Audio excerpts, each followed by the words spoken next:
Hello friends, welcome to I exam B. I am Sushil Ragade, ex manager Reserve Bank of India. और इसके बारे में मैंने टेलीग्राम पे पोस्ट किया था कि मैं आपको एक न्यूज़ दूंगा आरबीआई गेट बी के बारे में, जो थोड़ी सी एक बुरी न्यूज़ होगी, बैड न्यूज़, और एक गुड न्यूज़ भी होगी यहाँ पे। और इसके बारे में मैंने ऑलरेडी एक 8-9 महीने पहले एक वीडियो बनाया था। ये आरबीआई में डिस्कशन काफ़ी टाइम से चल रहा है। और एक्चुअली ये साल ही ऐसा एक प्लान था कि भाई नोटिफिकेशन ही नहीं निकाले, लेकिन फिर फिर स्टूडेंट्स प्रिपेयर करते हैं तो प्रोटेस्ट हो जाएगा, इसलिए फिर बहुत कम 66 का वैकेंसी आ गया है। और इसका डिस्कशन काफ़ी टाइम से चल रहा है, गवर्नर के साथ भी डिस्कशन हुआ है, इंटरनल भी चल रहा है, लेकिन वो सारी डिटेल बातें यहाँ पे बताना सही नहीं होगा। तो आपके जो काम की बात है वो यहाँ पर हम देखेंगे। तो चलो यहाँ पे वीडियो स्टार्ट करते हैं। तो अगर आप देखेंगे, ये देखो, ये जो वीडियो है मेरा 25 नवंबर का है। करेक्ट, 25 नवंबर में मैंने ये वीडियो बनाया था कि आरबीआई गेट बी ऑफिसर नाराज़ क्यों है। और उसके अंदर मैंने यहाँ पे काफ़ी सारी चीज़ें, यहाँ पे आप देख सकते हैं कि ग्रेड बी और ग्रेड सी के बीच में ये सीएम यानी कि चीफ मैनेजर है, ये सारा प्रमोशन कैसे होता है, क्या क्या मतलब स्टैग्नेशन यहाँ पे हुआ है, वो सारी बातें यहाँ पे मैंने उस वीडियो में बताई थी। तो अभी ये ऑलमोस्ट फाइनल है। और आप देखो, कभी भी कोई भी डिसीजन होता है ना, जैसे मान लीजिए आप भी पकड़ लो कि यार मुझे जाना है अगले महीने, सपोज 5-6 सितंबर को दिल्ली जाना है, मैंने टिकट भी बुक किया है, लेकिन फिर आगे जाके मेरा प्लान चेंज हो सकता है, कुछ इमरजेंसी आ सकती है, तो फिर मैं वो चेंज करता हूँ। तो इसमें यही ऐसी बात होती। फिर बच्चे कभी कभी कहते कि देखो आपने ये बताया था तो हुआ नहीं। तो कुछ लोग ऐसे सैडिस्टिक टाइप के होते हैं कि जिनको बहुत मज़ा आता है जब सामने वाला पर्सन बोल रहा है वैसा नहीं होता है। तो यहाँ पे देखो, ये क्या ही है, ये ऑलमोस्ट फाइनल टाइप का है। लेकिन अभी आपको पता है गवर्नर है, अब ये गवर्नर का टेन्योर खत्म होने को आया है, इनको एक्सटेंशन मिलने का चांस है, नए गवर्नर आ जाते हैं तो ओवरऑल हो सकता है। लेकिन जो यहाँ पे चल रहा है वो आज का पोजीशन मैं आपको बता रहा हूँ। करेक्ट, ये 99% सही है। बच्चों को कैसा चाहिए कि भाई बॉन्ड पेपर पे लिख के दे कि ये चेंज नहीं होगा, भाई ये ऐसे ही होगा। आप बता, ऐसा कभी लाइफ में होता नहीं, इसलिए मैं आपको ये पूरी सारी बातें बता रहा हूँ। और आपको पता है कि इसके पहले मैंने बहुत सारी इन्फॉर्मेशन आपको दी है। 80-90% टाइम वो सही हुई, और वो जो 20% टाइम वो जो नहीं भी सही हुआ है वो इसलिए वो कि उन्होंने डिसीजन चेंज किया। तो उसमें मैं पहले ही आपको मेरा पोजीशन जो है वो क्लियर यहाँ पे कर देता हूँ। लेकिन जो डिस्कशन हुआ है आज के प्रेजेंट डे में जो है वो मैं आपको बता रहा हूँ। अब इस साल का जो आरबीआई ग्रेड बी का रिक्रूटमेंट होने वाला है वो लास्ट रिक्रूटमेंट है। इसके बाद आरबीआई ग्रेड बी का रिक्रूटमेंट 99% केस में नहीं होगा।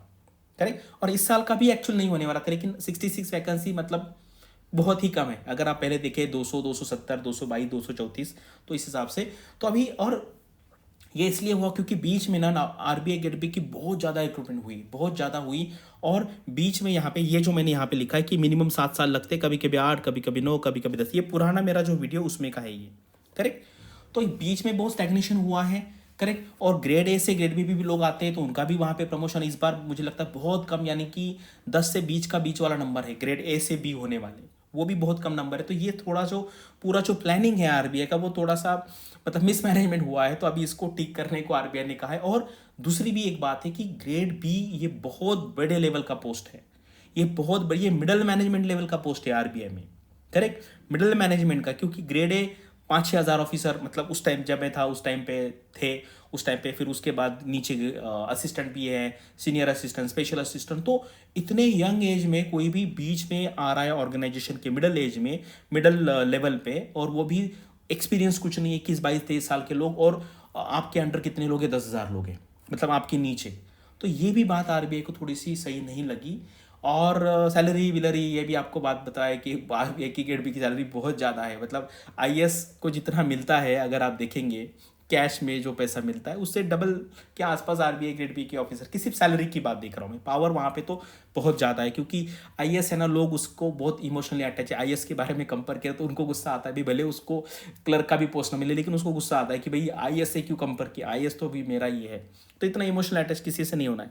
तो ये एक बात है कि आरबीआई ग्रेड बी का रिक्रूटमेंट अभी नहीं होगा।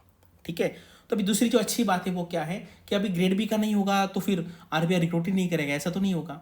अभी ग्रेड बी नहीं होगा तो ग्रेड ए होगा, जैसे सेबी करता है। सेबी का सही स्ट्रैटेजी कि भाई ग्रेड बी तो मैनेजर लेवल का पोस्ट है ना, तो पहले हम उसको ग्रेड ए करते हैं, 4-5 साल का उसका एक्सपीरियंस हो जाएगा, वो ग्रेड बी बनेगा। नाबार्ड में भी ऐसा ही है, पहले ग्रेड बी भी आती थी वैकेंसी बहुत कम, और ग्रेड ए क्या आती, उन्होंने तो ग्रेड बी बंद किया, उन्होंने बोला भी नहीं ऐसा, लेकिन वो बंद हो गया। ग्रेड ए है, वहाँ पे एक्सपीरियंस दे दो और फिर ग्रेड बी बनाओ। तो क्योंकि मैनेजर लेवल पे मैच्योर लोग चाहिए। करेक्ट, मैनेजर लेवल पे मैच्योर लोग चाहिए, इसलिए अभी ग्रेड ए का रिक्रूटमेंट होगा इसके आगे। करेक्ट, ये अभी का प्लान है। इसके बारे में पूरा जो डिटेल वो सारा धीरे धीरे धीरे आगे बढ़ेगा। लेकिन जो मुझे यहाँ पे पता चला है, और ये बहुत टाइम से पता चल रहा था, अभी थोड़ा सा ये है तो इसलिए मैंने आपको बताया। तो अभी अच्छी बात इसमें है कि ग्रेड बी की रिक्रूटमेंट मान लीजिए एक्स आती है तो ग्रेड ए की उससे डबल आएगी, करेक्ट, उससे डबल आएगी। तो ये है कि अभी आरबीआई में जाना थोड़ा सा आसान हो सकता है। ग्रेड बी में क्या है, वैकेंसी थोड़ी सी कम थी, ग्रेड ए में जो नंबर है ये बढ़ सकता है, और असिस्टेंट लेवल पे भी नंबर थोड़ा सा बढ़ सकता है। तो ये आपको आने वाले टाइम में जिनको आरबीआई में जाना है तो वो ज़्यादा अपॉर्चुनिटीज़ ओपन हो सकती है, लेकिन हाई लेवल पे नहीं होगी। ग्रेड बी हाई लेवल है, ग्रेड ए के लेवल पे होगी। तो अभी आपको डिसाइड करना है। इस साल वैकेंसी वैसे भी बहुत कम है, और मैंने जितने अभी तक लेक्चर्स किए हैं, पोल्स किए हैं, तो अगर आप देखेंगे कंपटीशन की सिचुएशन, तो कंपटीशन जो है सीरियस स्टूडेंट्स की वो 1/10 हुई है, 1/10 हुई है लिटरली। मैं सेंस करता हूँ, जितने लोग पूछते हैं, क्लासेस में आते हैं, वर्कशॉप में आते हैं, तो वो 1/10 हुआ है कंपटीशन। वैकेंसी जो है वो 66 हुआ 222 का, यानी कि अप्रोक्सीमेटली वो 30% हुआ है, करेक्ट। वैकेंसी 30% हुआ, लेकिन कंपटीशन जो है वो 1/10 हुआ है।